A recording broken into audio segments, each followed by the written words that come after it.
খলিফা হজরত উমর রাদিয়াল্লাহু তাআলা আনহু এর শাসনামলে মুসলমানরা রোমানদের সঙ্গে যুদ্ধে লিপ্ত ছিলেন।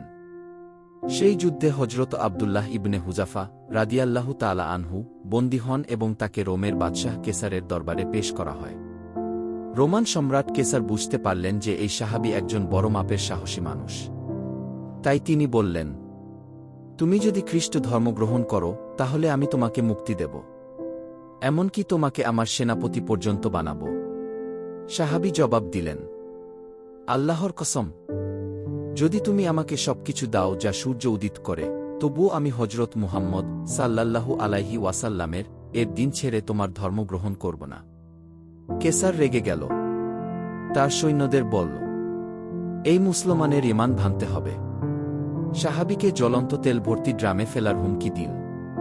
তার এক সাথীকে ফেলে দেওয়া হল, সাথে সাথে তার শরীর গলে হাড় ভেসে উঠল। এবার আবদুল্লাহ রাদিয়াল্লাহু তাআলা আনহু কে ড্রামের সামনে এনে বলা হল, এখনও সুযোগ আছে, খ্রিস্ট ধর্ম গ্রহণ করো। তিনি কিছুই বললেন না। তাকে ড্রামের দিকে টানতে শুরু করা হল।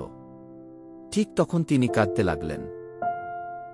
সবাই ভাবল সে হয়তো ভয় পেয়েছে, কিন্তু তিনি বললেন, আমি কাঁদছি এ কারণে নয় যে আমি ভয় পেয়েছি, বরং আমি আফসোস করছি আমার শুধু একটি প্রাণ। যদি আমার 100টি প্রাণ থাকত আর প্রতিটা আল্লাহর রাস্তায় এমনভাবে ত্যাগ করতে পারতাম। বাদশাহ হতবাক। কেসার এতটাই মুগ্ধ হলেন সাহাবীর ঈমান ও সাহসে যে তিনি তাকে মুক্তি দিলেন।